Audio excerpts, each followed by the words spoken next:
The first time my mother asked me if I was using drugs, she did it the way people ask for the time. Like it was a small thing. Like the answer would be ordinary.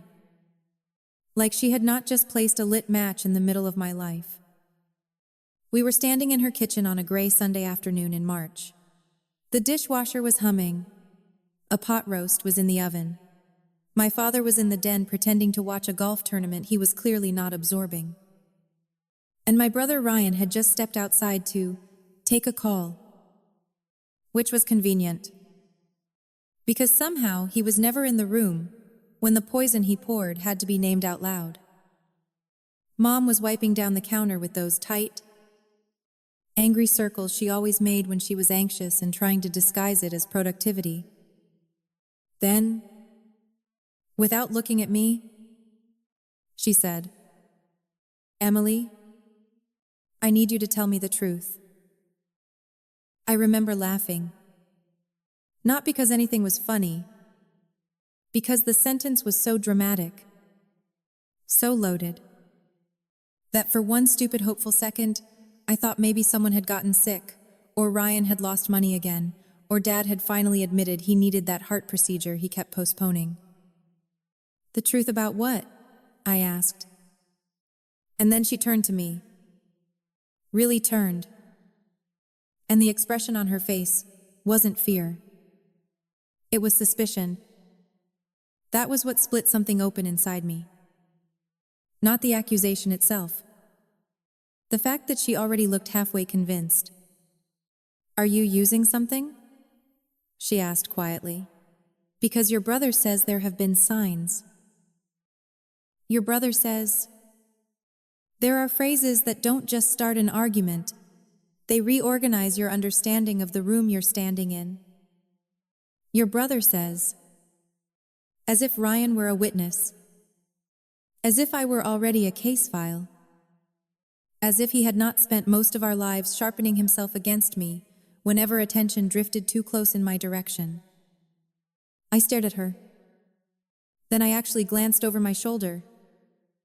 Ridiculous as that sounds now. Because some part of me really thought there must be another Emily in the room. Another daughter. Another woman. Someone capable of making the question make sense. What?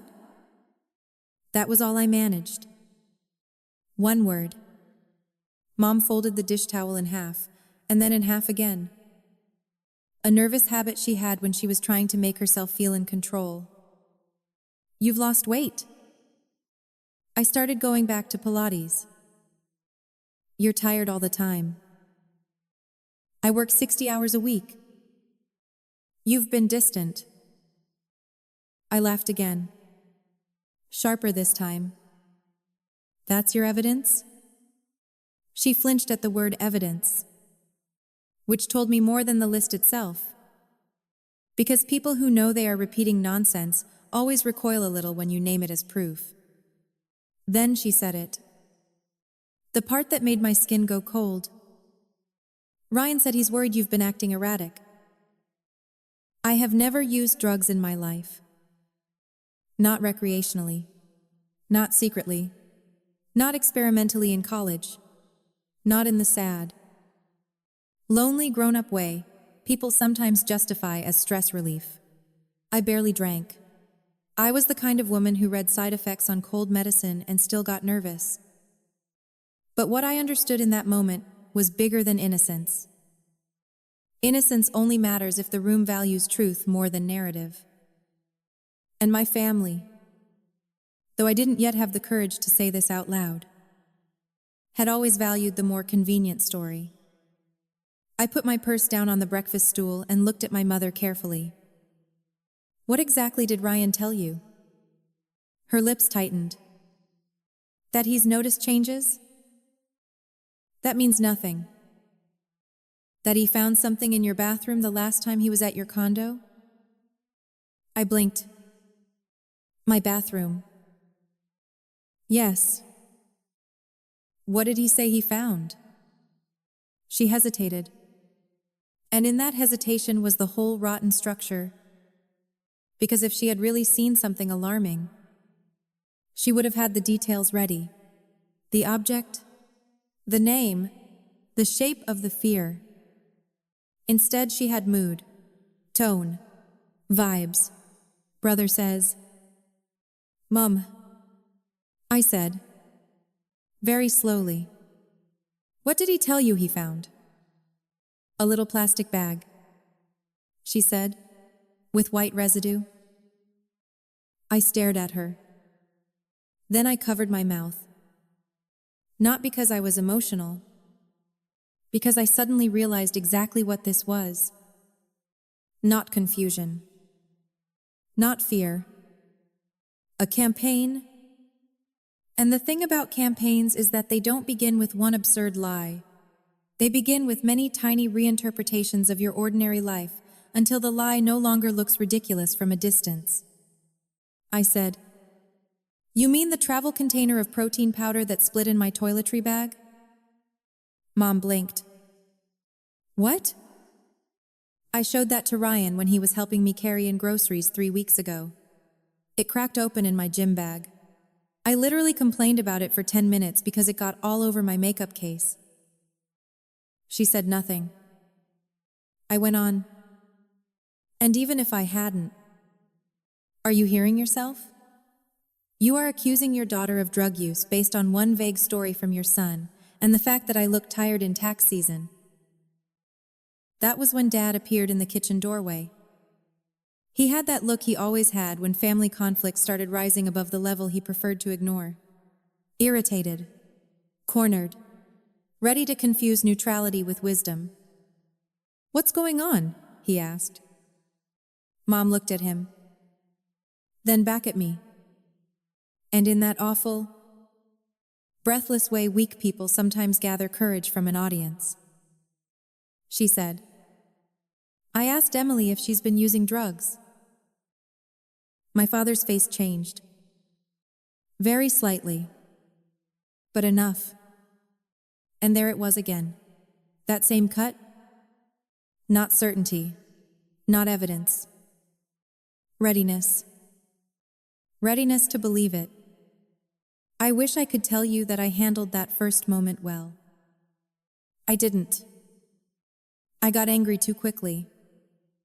Because there are some accusations so ugly that composure feels like self-betrayal. "Are you both out of your minds?" Dad raised a hand. "Lower your voice?" I laughed in his face. "You're accusing me of being an addict and your concern is my tone?" Mom whispered. "See? This is exactly what Ryan meant. You're so defensive." That sentence taught me the first real rule of false accusations. If you deny too calmly, they call you detached. If you deny too emotionally, they call you unstable. The script is built to survive your innocence. Ryan came back inside just then, phone in hand. Expression carefully arranged into surprise when he saw all three of us standing there. What happened? There are performances so polished, they only work because the audience wants them to. My mother turned toward him like a witness entering the stand. "Your sister says you're making things up."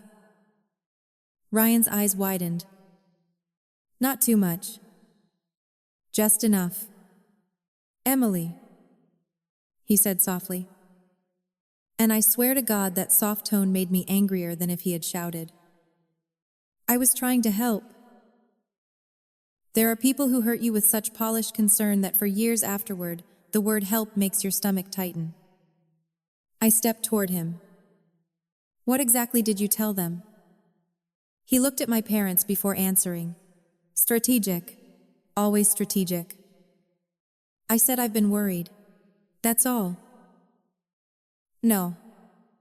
I said, "Not that's all. What exactly did you say?" He sighed. The weary older brother sigh he had been using since adolescence whenever he wanted to make me look emotional and himself look patient. I said, "You've seemed off lately. You missed Aunt Valerie's birthday dinner. You've been avoiding everyone. You lost weight fast.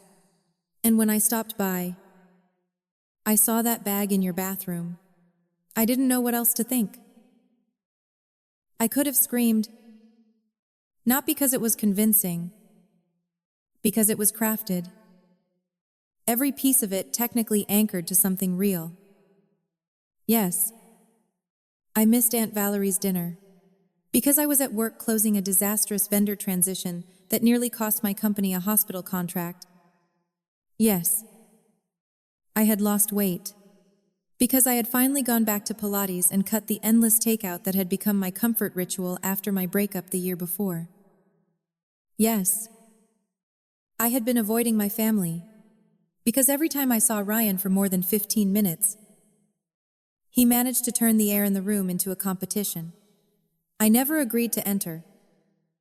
And yes, there had been a bag with white powder in my bathroom. Protein powder. Visible. Unhidden. The kind of evidence only becomes sinister after someone names it that way first. I looked at Ryan and felt something older than anger rise inside me. Recognition. Because none of this was new. Not really. To understand why my brother was so good at convincing our parents of things that weren't true, you have to understand how our family was built. Ryan is 3 years older than me. He came first. And in some families, first means loved in a way that leaves enough room for whoever comes after. In Ors, first meant interpreted, protected, explained. By the time I was old enough to form memories, Ryan had already become the lens through which the household made sense to itself. If he forgot homework, it was because he was creative. If I forgot homework, it was because I was careless. If he snapped at people, he was under pressure. If I snapped, I was disrespectful. If he needed money, he was in a rough patch. If I needed help, I should have planned better. It wasn't always dramatic. That was the hard part. Families built on favoritism rarely feel outrageous from the inside. They feel slightly crooked, slightly tilted, just enough that one child grows up learning gravity differently than the other. Ryan learned that mistakes were temporary weather. I learned that mistakes were character. By the time we were teenagers, the pattern had hardened. He was charming, athletic, easy with adults. The kind of boy neighbors described as a handful with affection. I was quieter, better grades, fewer friends, more private, the kind of girl adults praised in abstract words that somehow never translated into protection. Responsible, independent, mature for her age. Those labels sound flattering until you realize they often mean no one is coming when things become unfair. When Ryan totaled Dad's second car at 19, everyone focused on how shaken he was. When I got a B- in chemistry at 16, we had a 2-hour discussion about whether I was living up to my potential. That was the scale. That was the weather system. And if you grow up in weather long enough, you stop calling it climate. You call it home. By my late 20s, Ryan had perfected a particular kind of adulthood. He was never quite failing, never quite stable. He sold commercial insurance for a while, then medical equipment, then consulting, which meant no one could explain what he did without using his own vague language back to him. He always had a reason things hadn't worked out yet. Bad timing, wrong partner, a jealous manager, a market downturn, an ex who was too demanding, a client who changed terms. Life was always happening to Ryan, in ways that somehow still required admiration for how gracefully he suffered. Meanwhile, I built a career, the unglamorous way. Long hours. No shortcuts. Mistakes owned early. Raises earned late. By 34, I was a senior financial analyst at a logistics firm in Minneapolis. Good salary, good condo, predictable schedule except during quarter close and tax season. Not a glamorous life, but a clean one.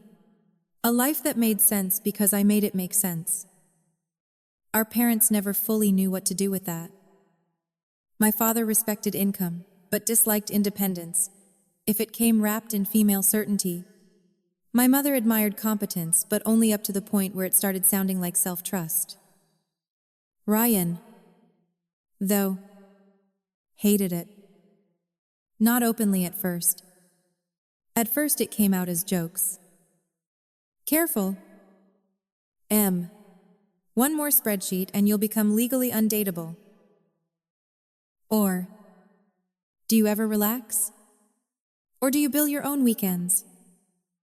At family dinners, he would ask me about work in a tone so warm an outsider might have mistaken it for interest. Then, 2 questions in, the knife would appear. So, are you still doing that thing where you color code your groceries? I had done that once during the pandemic because I was bored and organized my pantry with labels. 3 years earlier, he had never forgotten it, because mockery works better when built from truth. My parents laughed. Always lightly. Always in the way that said, "Don't make this bigger than it is."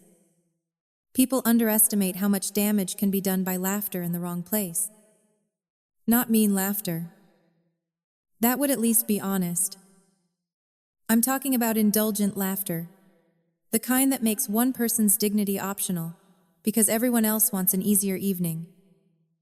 Still, I kept showing up.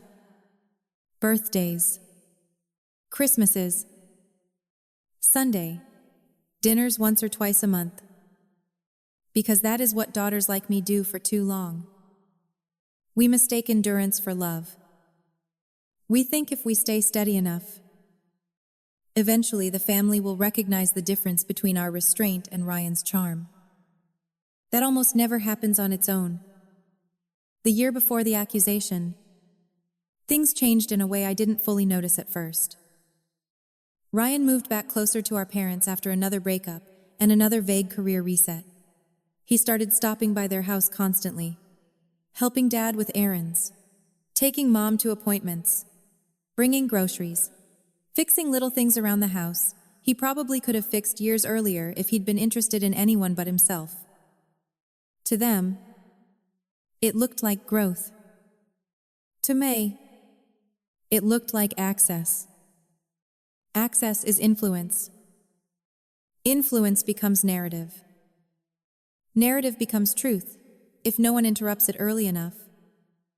At first, the shift was subtle. Mom would say things like, "Ryan thinks you work too hard." Or, "Your brother says he misses the old you."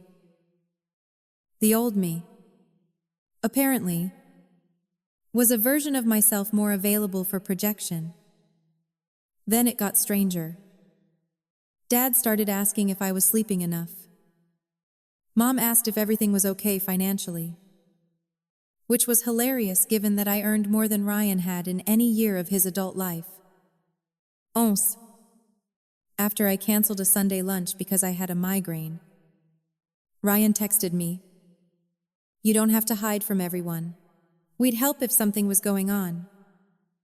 I stared at that message for a long time. Not because I was confused, because I could feel, dimly, the edges of something forming. That was one of the worst parts. My instinct noticed the smoke before my mind was willing to call it fire. Then came the breakup. Not a dramatic one. No cheating. No police. No shattered plates. Just one of those clean adult endings that still leave a bruise, because they reveal how badly your hope had misjudged the future. Ethan and I had been together nearly 2 years. He was kind. Stable. Good with numbers. Terrible with conflict. And in the end, it turned out he wanted a life that could be managed into existence, while I wanted one that felt awake. We ended it mutually in language and painfully in reality. After that, yes, I became a little quieter, a little more tired, a little more selective about social energy. Nothing alarming, nothing dramatic, just human. But in families like mine, your human seasons can be recoded into whatever story is most useful to the person who benefits from your instability. Ryan started checking in more often after the breakup. Not kindly, curiously. Hey, you okay? You sound weird. You sure you're sleeping? Want me to come by? It was enough to sound concerned. Never enough to sound strange if I repeated it back. And that's another rule of manipulation. The best version is assembled from individually deniable parts. 1 text is concern. 5 texts are pattern. 10 texts delivered to your parents as evidence become character assassination. About a month before Mom asked me if I was on drugs, Ryan came to my condo by coincidence because he was in the area. He was not in the area. No one is accidentally in my part of Minneapolis unless they intend to be.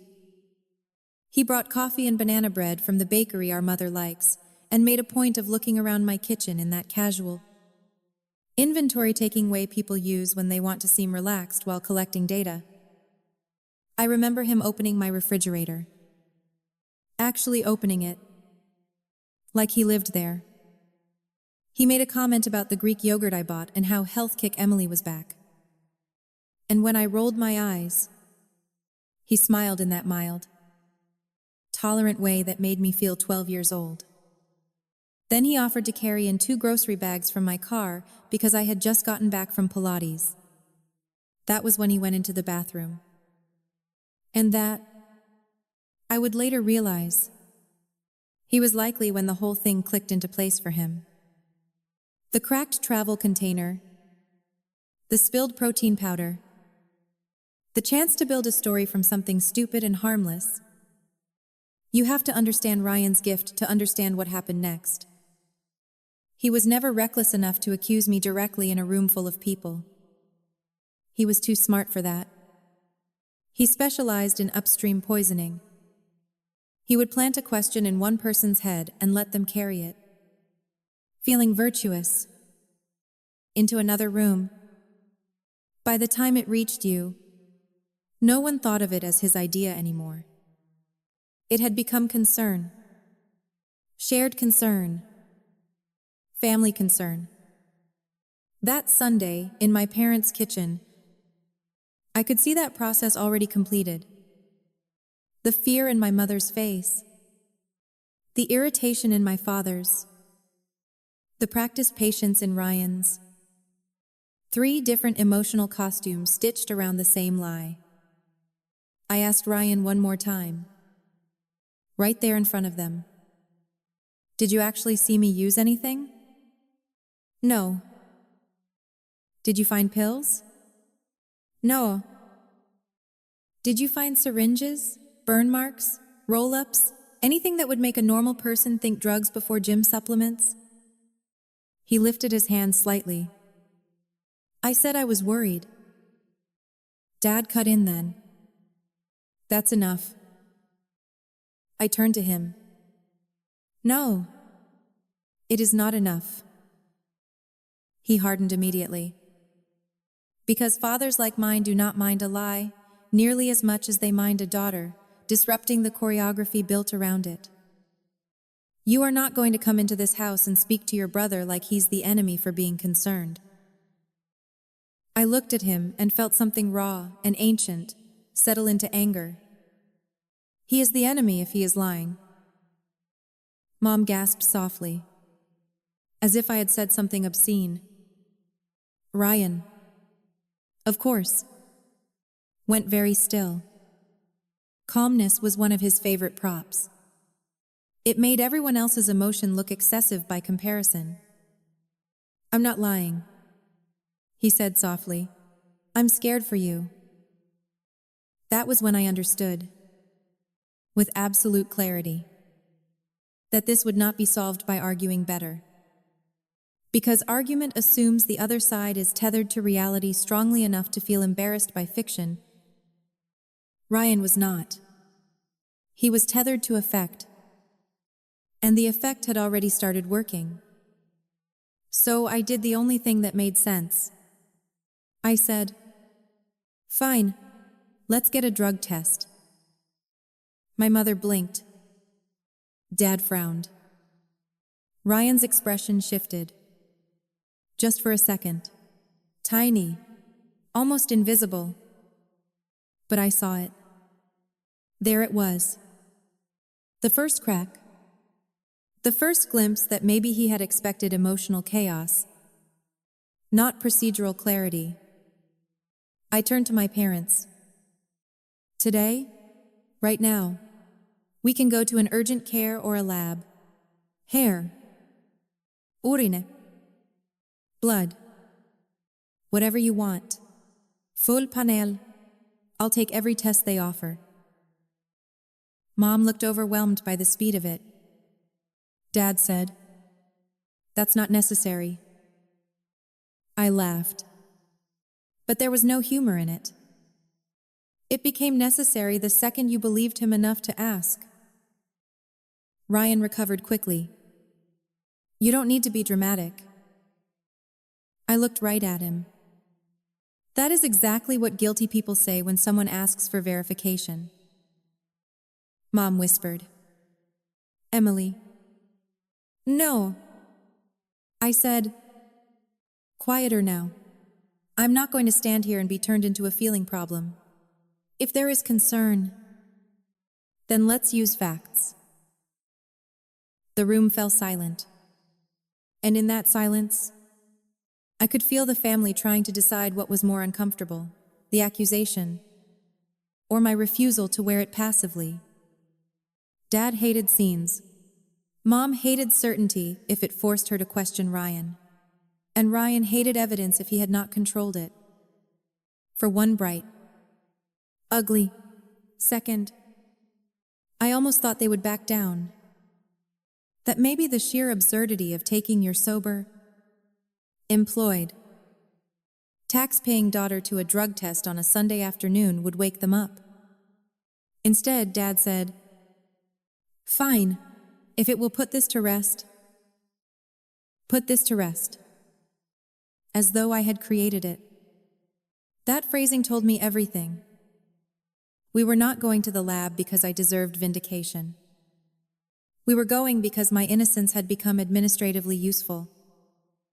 There is a specific kind of humiliation in having to medically prove the obvious to people who raised you.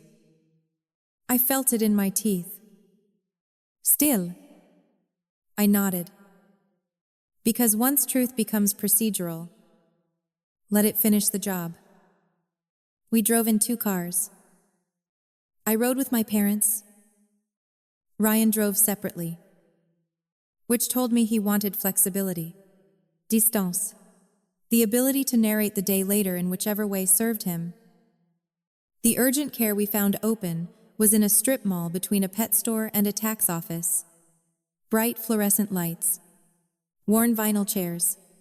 A receptionist with perfect eyebrows and the bored efficiency of someone who had seen every version of American Family collapse. Mom stood at the counter while I filled out forms. Relationship to patient. Self. Reason for testing.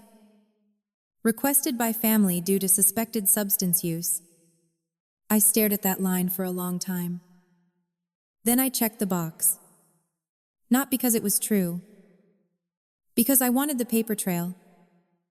Ryan sat across the room pretending to scroll his phone while watching me over the edge of it. Dad read a fishing magazine upside down for 10 minutes before realizing and flipping it. Mom folded and unfolded her purse strap like prayer beads. No one apologized. That part matters. When people know they are standing on weak ground, but still believe the ground may hold. They do not apologize yet. They conserve their dignity until the collapse becomes undeniable. A nurse called my name. I stood, then turned to all three of them and said, "I want copies of everything." The nurse looked confused. I clarified, "The full results, whatever they are." She said that was fine. Ryan gave me a tight smile.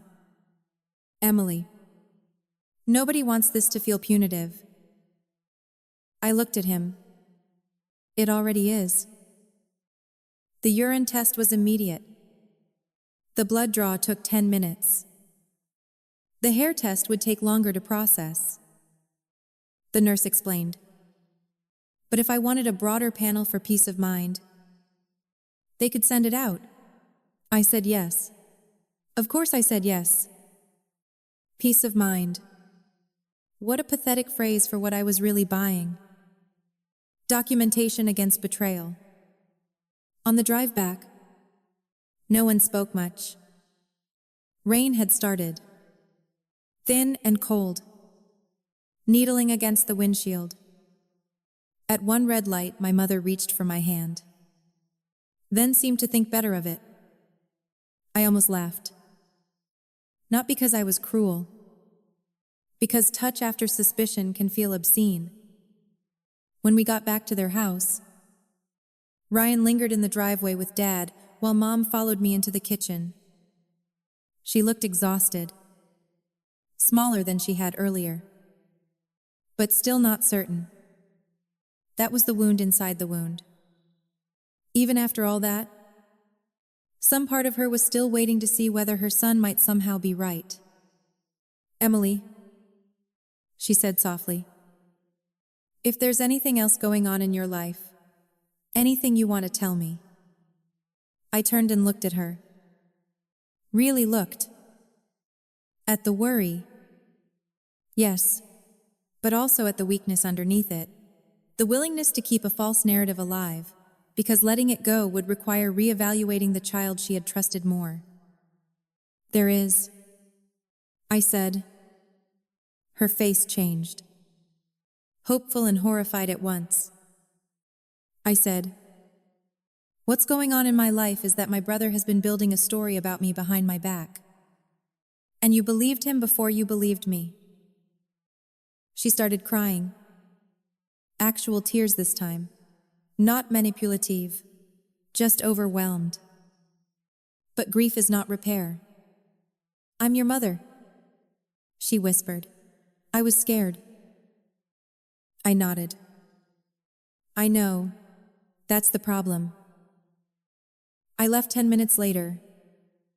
When I got home to my condo, I locked the door, leaned against it, and finally let myself shake. Not sob. Shake. There is a kind of rage so deep it bypasses tears and goes straight into your nervous system. I kept replaying the day. The forms. The fluorescent lights. My father saying, "If it will put this to rest." Ryan saying, "Nobody wants this to feel punitive." My mother asking if there was anything I wanted to tell her. As if the burden of explanation still belonged to me. At around 8:30 that night, my phone lit up. Ryan. I let it ring out. Then a text. "I'm sorry if this upset you. I was only trying to protect you before things got worse." There it was again. The monstrous politeness of people who want credit for nearly destroying you. I stared at the message for a long time. Then I screenshot it. Because by then I had moved from disbelief into method. I did not reply. Instead, I opened a note on my laptop and started writing down the timeline. Every odd comment. Every text. Every time Mom said your brother thinks. Every time Ryan had framed surveillance as concern. The condo visit. The gym bag. The bathroom. The Sunday confrontation. The lab. The form. The text. I wrote until midnight. And somewhere around line 4 of my notes, the larger truth finally emerged. This was not just about jealousy. Jealousy is messy, impulsive. Ryan's behavior was cleaner than that. This was about position. He had spent most of our lives protected by being the son who required explanation.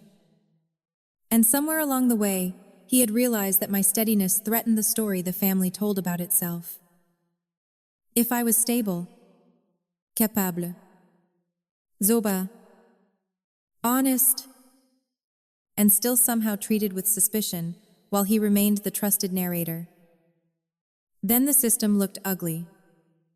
So the system had to change me. Not in reality. In story. That Monday at work, I could barely focus. Numbers moved across my screen, while my mind replayed the nurse snapping gloves into place and my mother not meeting my eyes. At lunch, my friend Talia found me sitting in the stairwell with a protein bar I had not opened and asked one question. What happened? I hadn't planned to tell anyone. Family shame does that to you.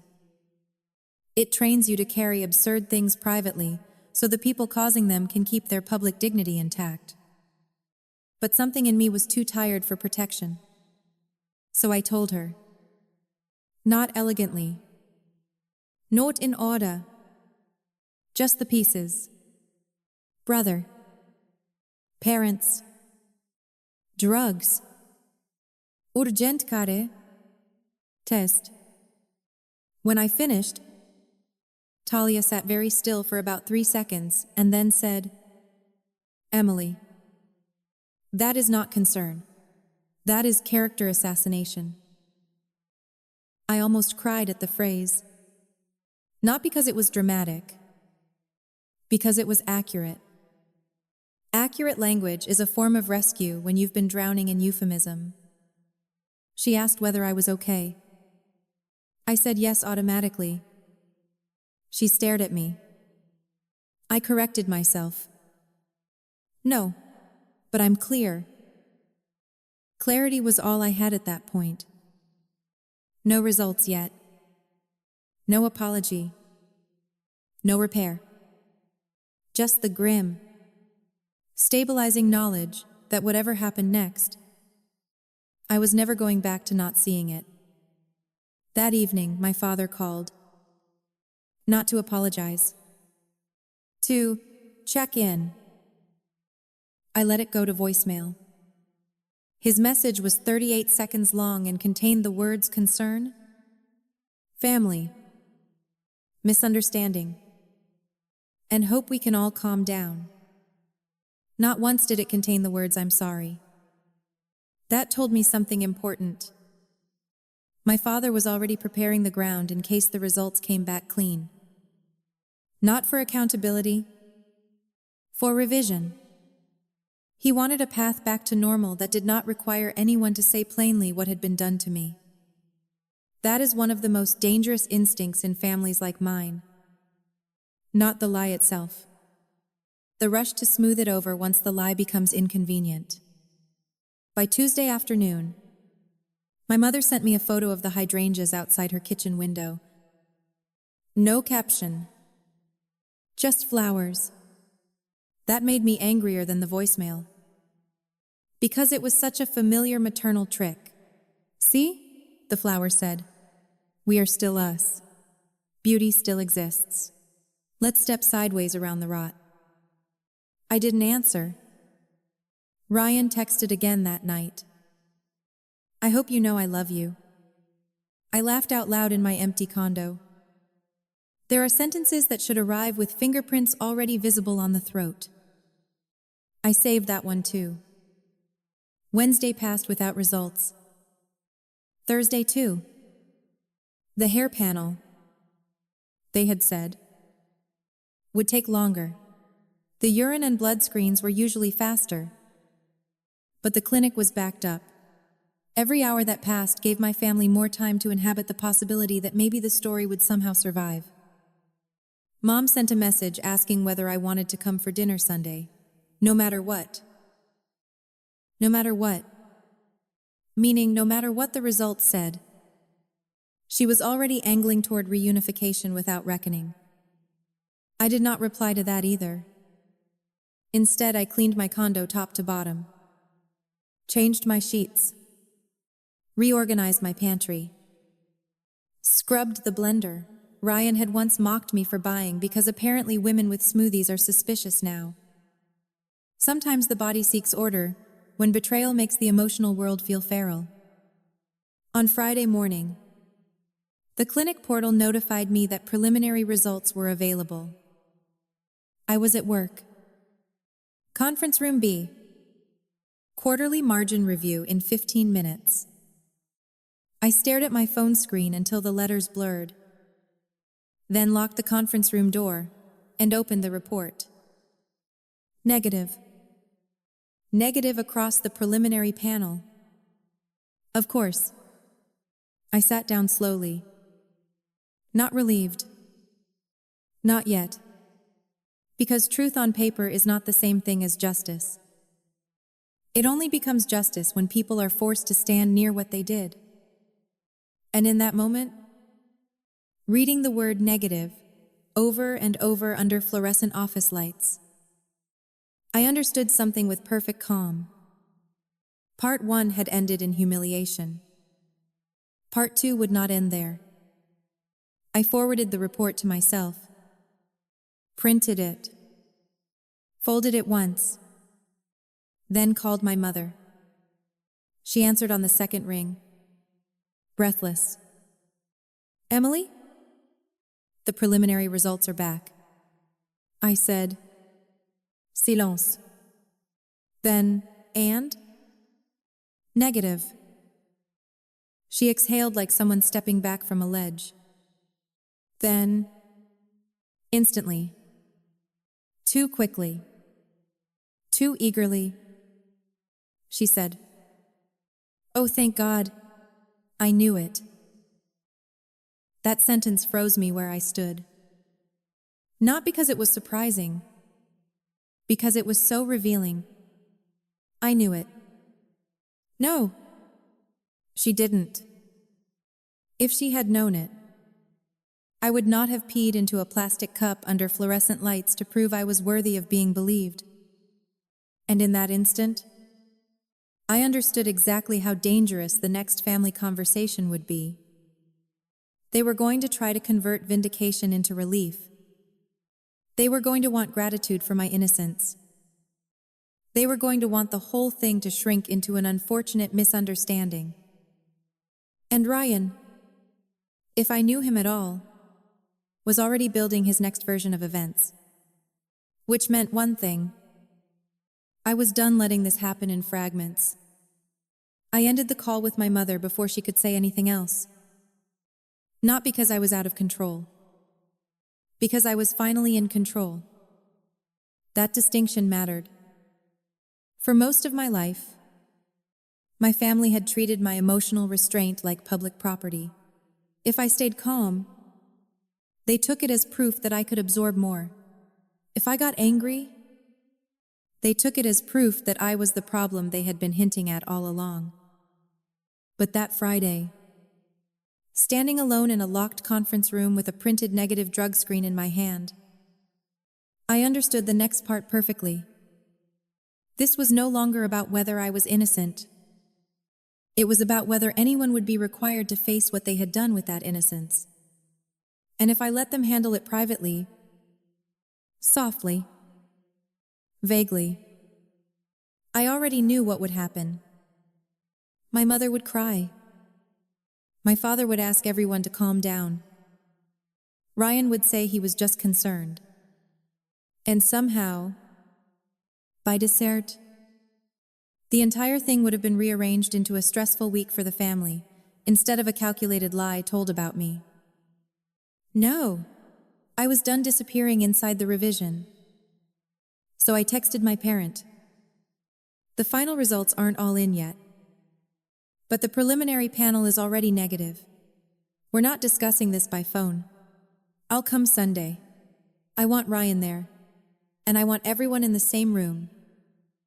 My mother replied within a minute. Of course. My father replied 12 minutes later. Good. We'll talk as a family. That wording irritated me immediately. As a family. As though what had happened had been a shared storm instead of a narrative one son built and two parents helped animate. Ryan didn't respond at all. That worried me more than a defensive text would have. Silence from people like Ryan usually means preparation. He wouldn't sit still all weekend. He would be reworking the story. And that meant I needed to understand not just how to confront him, but how to prevent him from muddying the water before I got there. That evening, I sat at my kitchen table with the printed test results. My notes from the last 2 weeks. Screenshots of Ryan's messages. And a yellow legal pad. There are moments when pain wants to become chaos. And the only honorable thing you can do with it is give it structure. So I built structure. Timeline first. Every comment Ryan made to my parents through them or through me. Every text where concern came wrapped in suggestion. The date he stopped by my condo. The date he saw the cracked travel container. The day my mother first repeated his language back to me. The urgent care visit. The exact phrase on the intake form. Requested by family due to suspected substance use. Then I listed the lies embedded inside the concern. That I had lost weight suspiciously. That I had become erratic. That I was withdrawing from family for alarming reasons. That an open container of protein powder in a gym bag somehow signaled drugs. That he was worried. That one was the most offensive. Not because it was least believable. Because it was most useful. Worry is one of the cleanest disguises cruelty can wear. The more I wrote, the calmer I became. By 10 that night, I understood something I had not fully let myself say before. This was not a misunderstanding built from bad assumptions. Ryan had chosen the drug angle very carefully. He didn't accuse me of sleeping around. That might have made my mother sad. But it would not have destabilized my entire position in the family. He didn't accuse me of gambling. That would have sounded random. He didn't accuse me of depression, even though I had been quiet after the breakup. Because sadness is too common and too sympathetic. No, he chose drugs because drugs do 3 useful things inside respectable families. They create fear. They create moral superiority.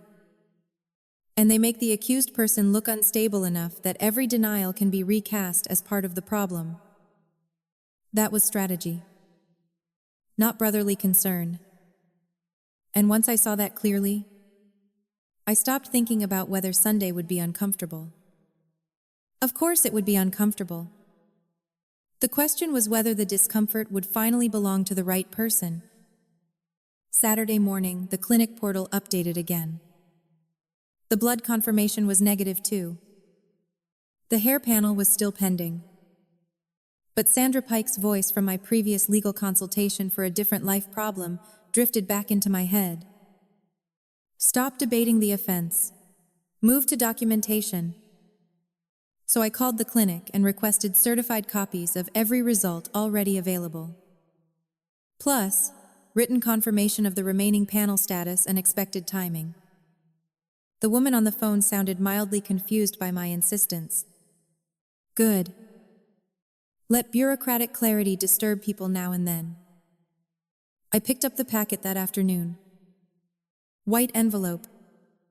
Clinic logo in the corner. My name typed cleanly across the front. The sort of envelope that should have contained something routine and harmless. Instead, it felt almost ceremonial. Like proof I had been forced to earn against my own family. On the drive back to my condo, my mother called twice. I let it ring out both times. Then Ryan texted, "Heard the first results were fine. Glad you're okay." I actually pulled over and stared at the screen. Glad you're okay. Not glad I was wrong. Not I'm sorry. Not I shouldn't have said that.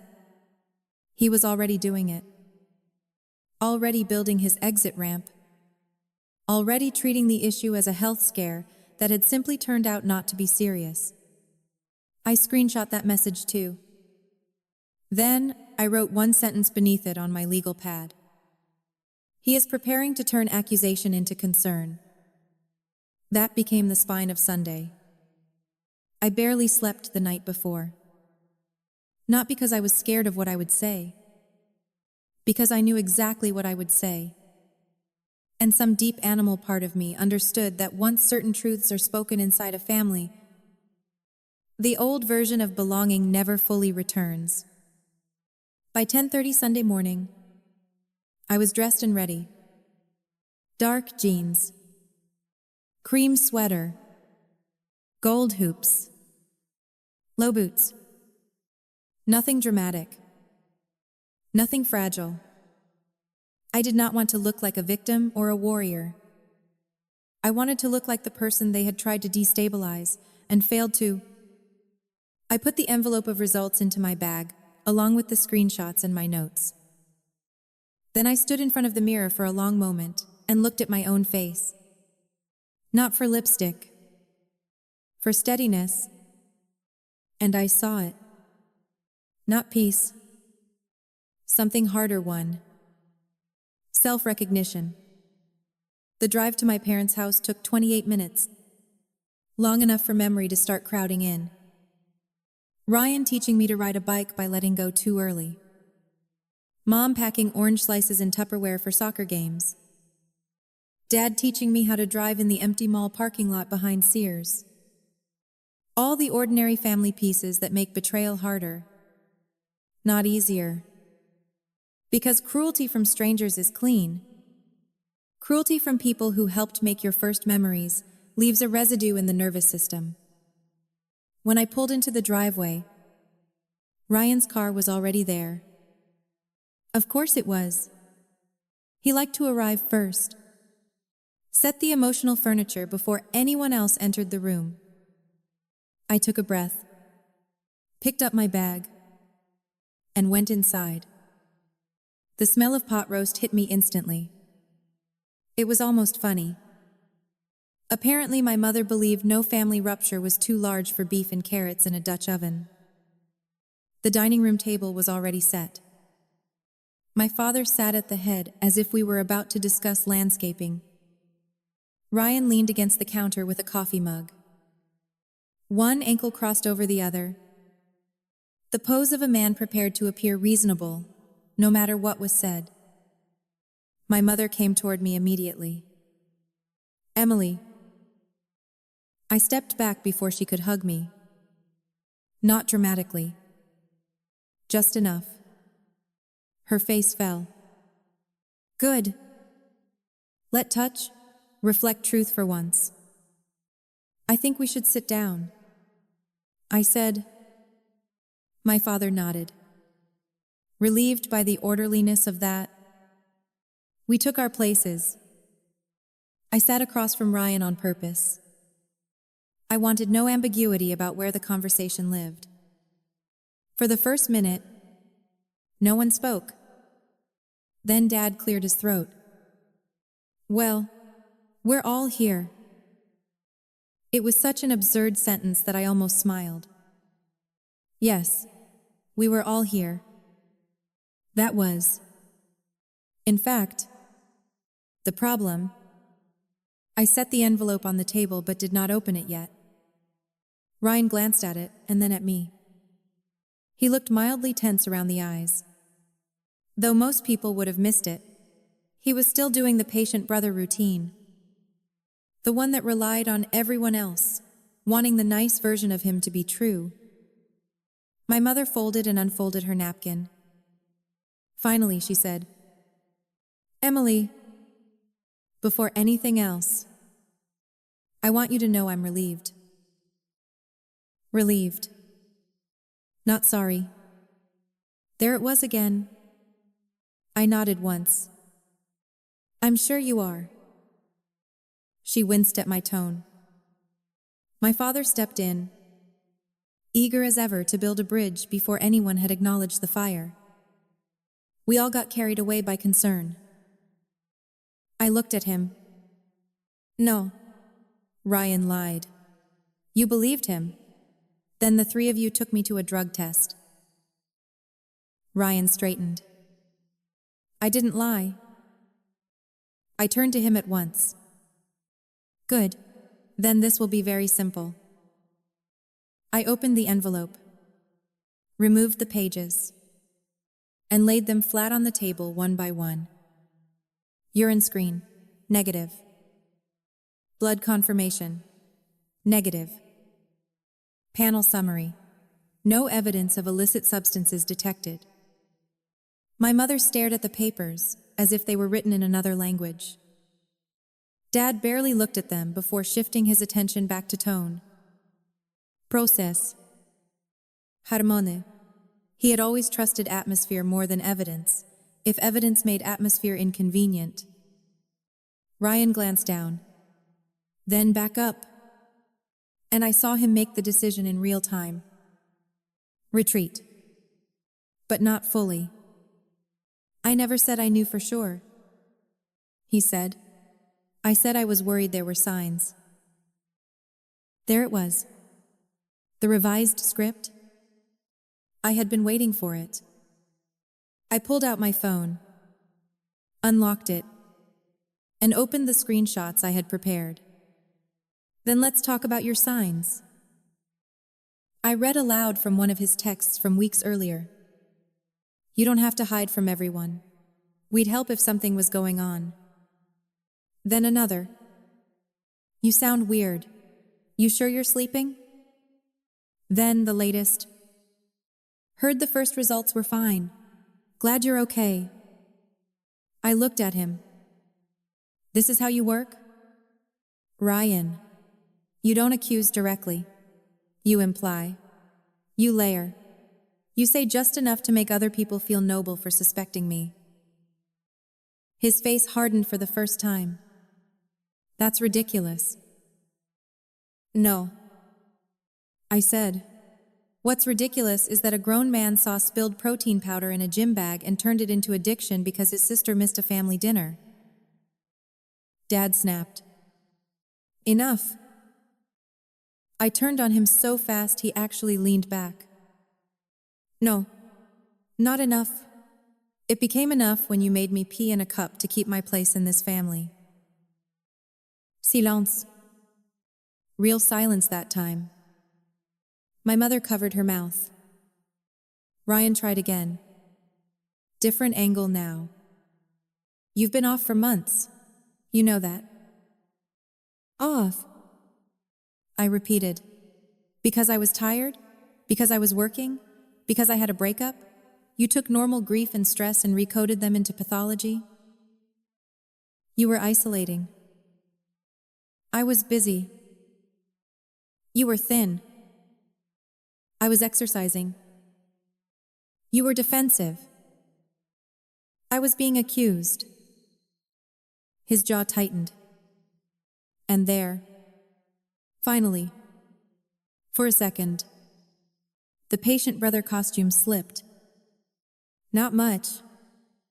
Just enough for the old Ryan to show. The boy who could not stand being measured beside me unless he controlled the ruler. My mother whispered. Ryan, tell me honestly, did you really think she was using? He didn't answer right away. That was all the answer I needed. But apparently it wasn't all she needed. Ryan. This time her voice cracked. And maybe because the room had finally become too still. Or maybe because he sensed his usual pathways collapsing. He made the mistake that changed everything. He laughed. Just once. Short. Disbelieving.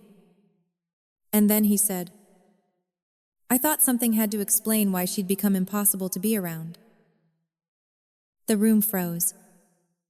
Even he seemed to realize, a second too late, what he had done. Because that sentence exposed the engine under the concern. Not fear.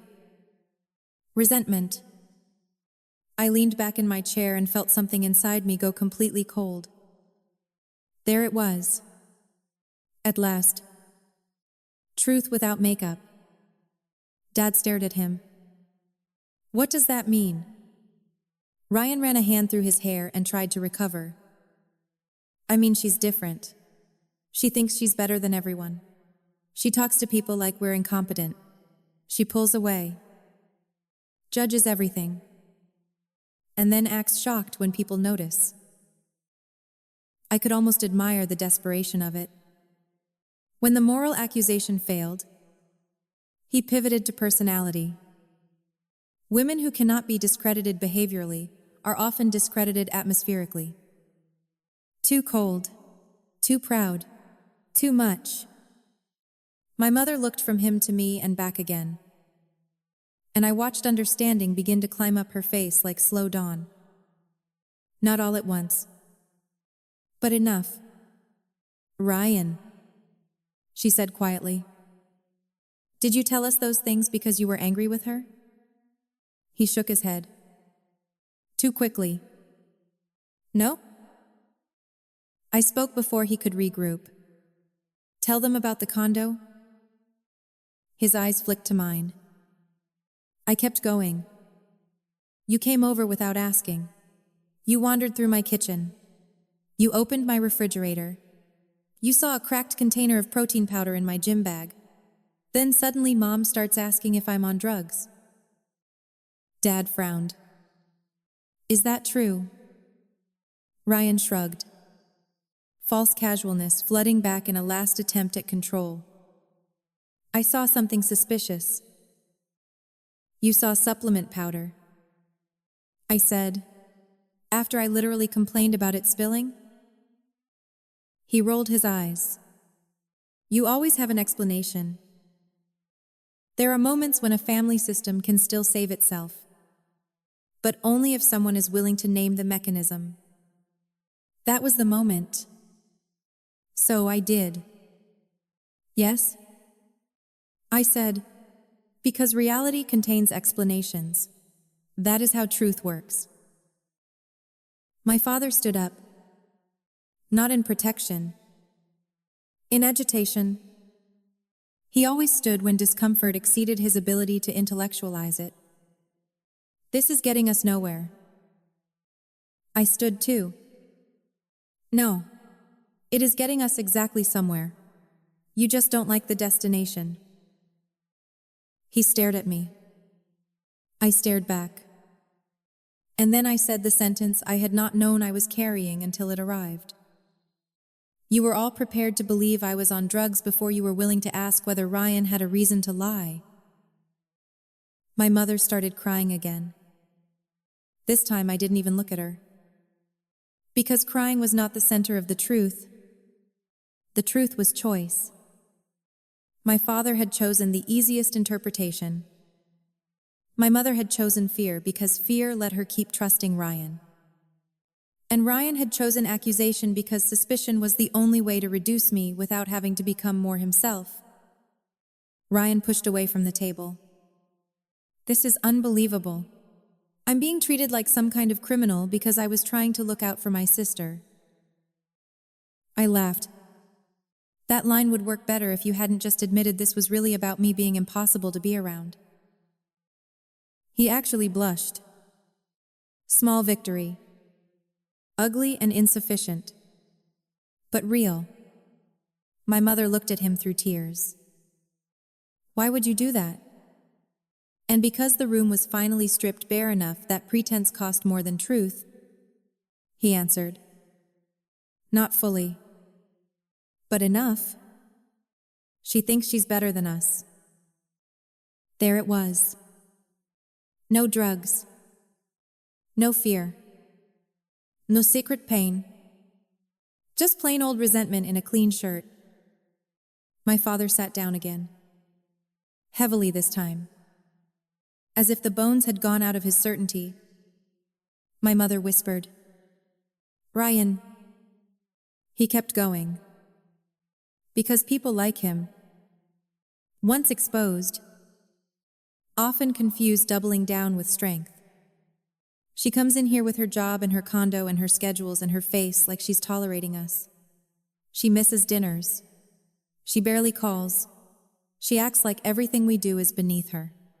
And you two never say anything because she's the responsible one. That last phrase hung in the air. The responsible one. I almost smiled. Because even in his anger, he had named the old family architecture more honestly than anyone else ever had. Responsible.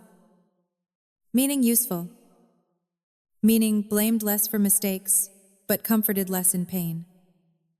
Meaning expected to endure distortion without collapse. I said, quietly, "So you wanted them to think I was an addict?" He flinched. Only once, but enough. I wanted them to notice something was wrong. No, I said, you wanted them to notice me differently. That landed so hard he had no reply. My mother broke then. Really broke. Not elegantly, not quietly. She put both hands over her face and sobbed in a way I had not heard since her sister died. I took my daughter for a drug test. It was the first honest sentence anyone besides me had spoken all afternoon. I looked at her and felt no triumph. Only exhaustion. Because vindication does not erase humiliation, it simply relocates it. Dad rubbed both hands over his face. He looked older in that moment than I had ever seen him. Jesus Christ, he muttered. Ryan turned toward the door. Classic Ryan. Move physically before consequences take emotional form. Dad said sharply, "Sit down." And for the first time in our adult lives, Ryan actually did. Not because he respected my father more suddenly, because he realized the room had shifted. He was no longer the narrator. He was the subject. That was the macro peak. Not the tears. Not the test results. The shift in authorship. I stayed standing. I wanted them all to feel what it looked like when I stopped helping them arrange the scene. Then I said, very calmly, "Here's what happens next." No one interrupted. Good. You do not call this a misunderstanding. You do not call this concern. You do not say we all got scared. Ryan accused me by implication until you treated me like a threat to myself. That is what happened. My mother nodded, still crying. Dad stared at the table. Ryan looked like he wanted to set the room on fire and also vanish inside the smoke. I continued, "I am not staying for dinner. I am not smoothing this over today. And I am not interested in apologies that are really requests for me to make this easier for everyone else." Ryan muttered, "Of course." I turned to him. "No, you don't get sarcasm right now. You get consequences." His face went flat. I went on, "For the foreseeable future, I am stepping back from this family. That means no Sunday dinners, no drop-ins, no group texts pretending nothing happened. If Mom or Dad want contact with me, it happens directly, not through you." Mom looked up, panicked. "Emily, please." I held up a hand. "Please what? Stay close so everyone can feel less guilty faster?" She closed her mouth. That, more than anything, told me the truth had started settling in. My father finally spoke. "What do you want from us?" There are questions that reveal too much too late. From us. As if my role now was to provide a repair manual for the people who had just broken trust. Still, I answered, I want you to stop needing my pain to be small before you can acknowledge it. No one moved. So I gave them specifics. I want you to understand that if Ryan says something about me again, the first question should not be what if he's right. The first question should be why is he telling us this? I want you to learn the difference between concern and poisoning. And I want none of you to ask me for closeness until you can name what happened without hiding inside softer words. My mother whispered, I'm sorry. I believed she meant it. That did not make it enough. My father looked up at me then, and for the first time there was no irritation, no managerial calm, no paternal authority, just shame. I'm sorry too, he said. That one hurt more, because I had wanted it for so many years, and by the time it arrived, it could not reach the place in me that had already hardened. Then Ryan laughed again, but bitterly this time. So that's it? I'm the villain and she's the saint? I looked at him and felt the final piece click into place. No, I said, I'm the person you tried to discredit because you could not stand who I was without your permission. He looked away first. Good. I picked up my bag. My mother stood as if to follow me. I shook my head. Not today. I left them there. My mother crying. My father staring at the drug test results like they might still explain themselves differently if he looked long enough. Ryan silent for once, because the story had finally turned around and was looking straight at him. When I got into my car, my hands were shaking so badly, I had to sit for 3 full minutes before I could turn the key. Not because I regretted anything. Because the body has its own timetable for leaving a battlefield. I drove home in silence. No music. No podcast.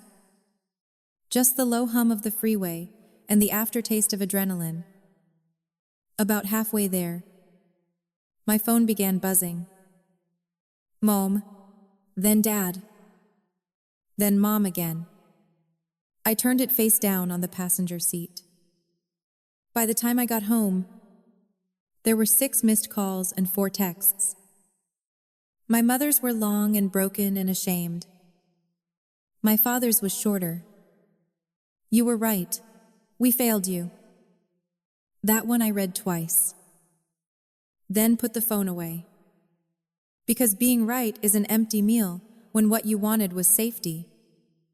The final hair panel came in 2 days later. Negative. Of course. I sent copies to both my parents with one line. For your records.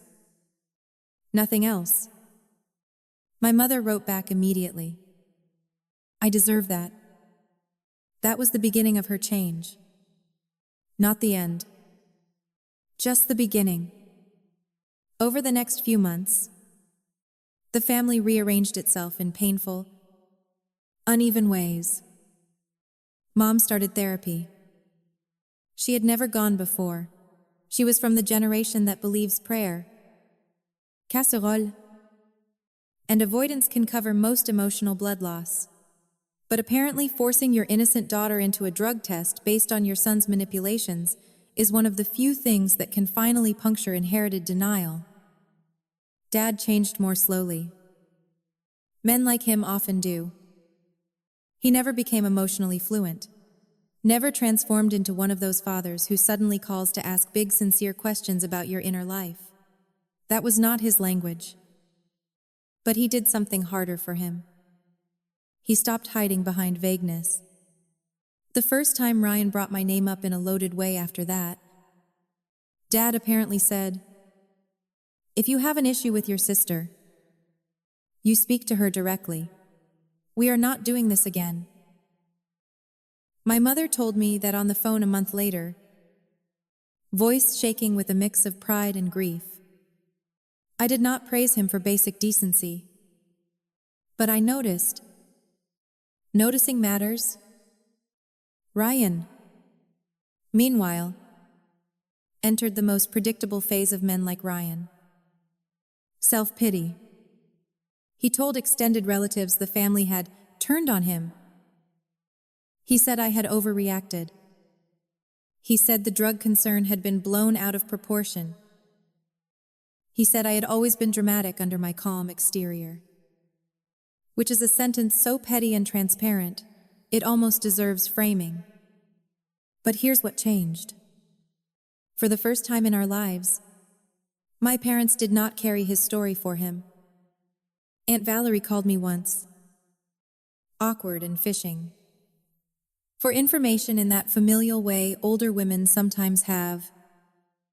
And when I told her the truth plainly, she sighed and said, "Well, that explains a lot." That sentence haunted me for days. Explains a lot. Meaning others had seen pieces of Ryan long before I stopped translating him. Meaning the family mythology had survived not because the signs were absent, but because naming them was inconvenient. I stayed away for nearly 4 months. No dinners, no holidays, no casual visits. My mother sent flowers on my birthday, white lilies and eucalyptus. Beautiful arrangement. I appreciated the gesture and still left them in the lobby of my condo building overnight before bringing them upstairs. Distance, I learned, is not always punishment. Sometimes it is the only environment in which truth can breathe. My parents came to visit me for the first time in years that summer. Not because I invited them warmly, because I agreed. Finally, to one afternoon. Just them. No Ryan. My mother brought lemon bars.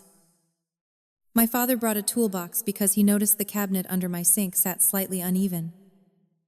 That small practical act nearly undid me. Not because tightening a hinge repairs betrayal. Because care, when it arrives late and without performance, can still be real. We sat at my kitchen island for nearly 3 hours. No one raised their voice.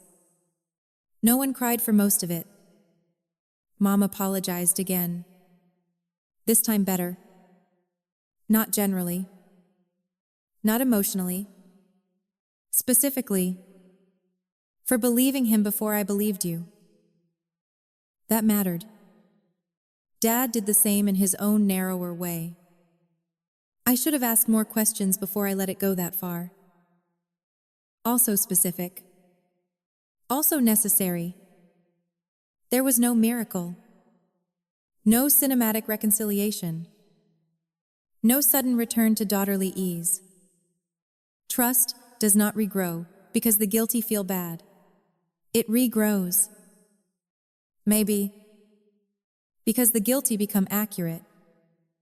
That afternoon, for the first time in a long time, my parents were accurate.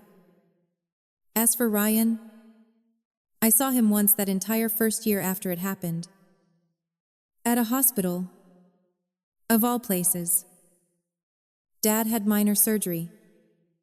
Nothing life-threatening, but enough to gather the children in neutral territory under fluorescent lights and coffee-burned nerves. Ryan arrived late, looking tired and slightly bloated, the way some men do when resentment has become a lifestyle. He saw me at the end of the hallway and hesitated. Good. Let him feel distance as architecture. When he came over, he kept his voice low. Can we talk sometime? I looked at him. Not cruelly. Just without illusion. What would be the purpose?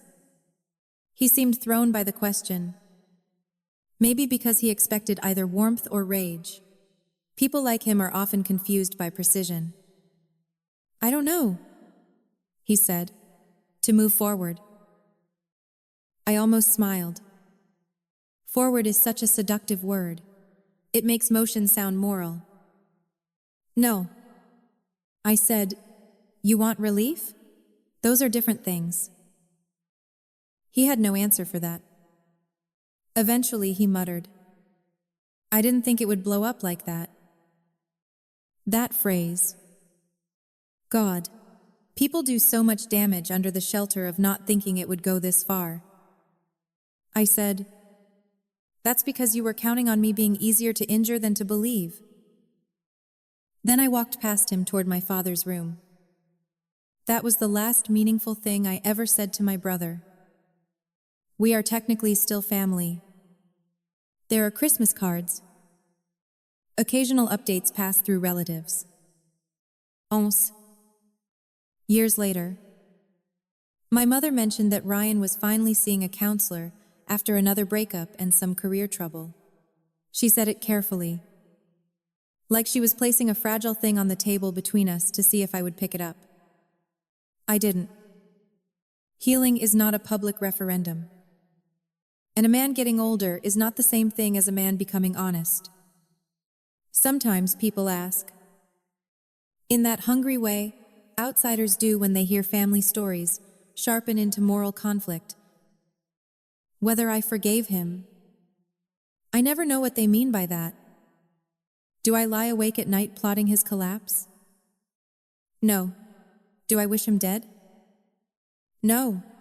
Do I let bitterness season every part of my life? Also no. But forgiveness, as most people use the word, often means resumed access without resumed accountability. And that I do not offer. What I offer instead is acceptance. Not of what he did, of what it revealed. Ryan needed me diminished in order to feel centered. My parents needed me reasonable in order to keep their image of him intact. And I needed, finally, to stop confusing loyalty with availability for harm. That was the real transformation. Not the drug test. Not even the confrontation. The transformation was in me.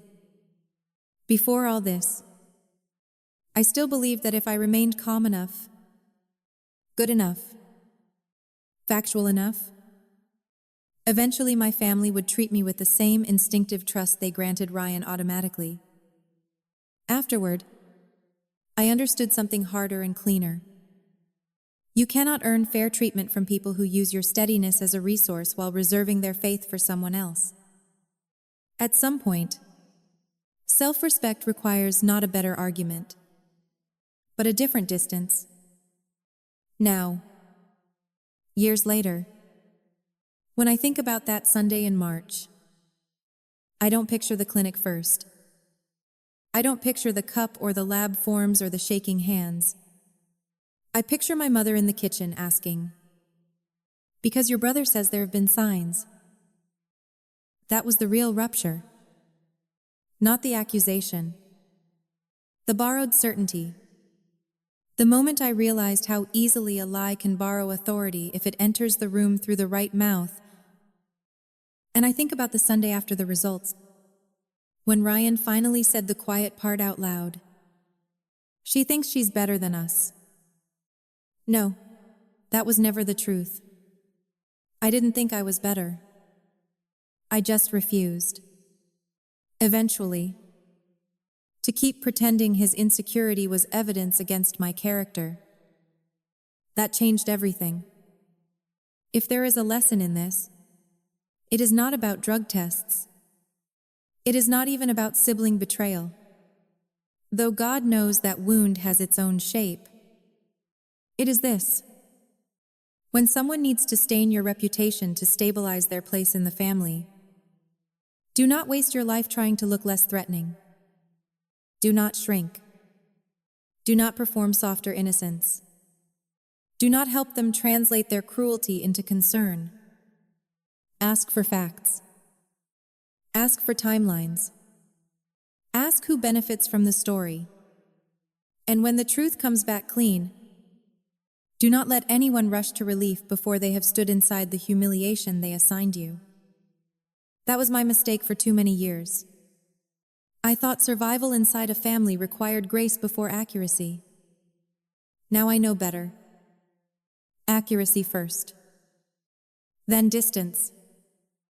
Then, if earned. Grazie. My mother and I are close again now. Not the old kind of close. Built on my willingness to be the easier daughter. A different close. Cleaner. She asks better questions. She is slower to panic. Quicker to doubt emotional narratives that arrive without evidence. Sometimes she says, softly, I still can't believe I did that to you. And I usually answer the same way. I can. Not to be cruel. To stay honest. Because honesty was the thing that arrived latest in my family. And I intend to keep it in the room now that it's finally here. My father calls more often than he used to. Short conversations. Weather. Work. Back pain. Politics. Tomato plants. But sometimes, right before hanging up, he says, love you. Kid. He never used to say that first. Now he does. People can change. Not always enough to restore innocence, but sometimes enough to stop the bleeding they once called normal. And me? I'm fine. Not the brittle fine I used to offer people so they could stop asking. The real kind. I sleep well. I work hard. I keep protein powder in an actual sealed container now. Which would be funny if it weren't also a little sad. I have friends who do not need me small in order to feel safe. I have boundaries that no longer require apology as decoration. And when someone says they're just concerned, I have learned to listen not only to the words, but to the architecture under them. Concern that wants facts feels different from concern that wants leverage. I know the difference now. That is what the test really gave me. Not innocence. I already had that. Discernment. And in the end, that was worth more than clearing my name. Because names can be smeared and restored. Discernment stays. That was my revenge. If you want to call it that. Not destroying Ryan. Not making my parents grovel. Not turning one lie into a bigger war. Just this. I made them stand still long enough to see what had been done to me. Then I stopped offering myself as the surface on which their denial could rest. And once I did that, everything changed.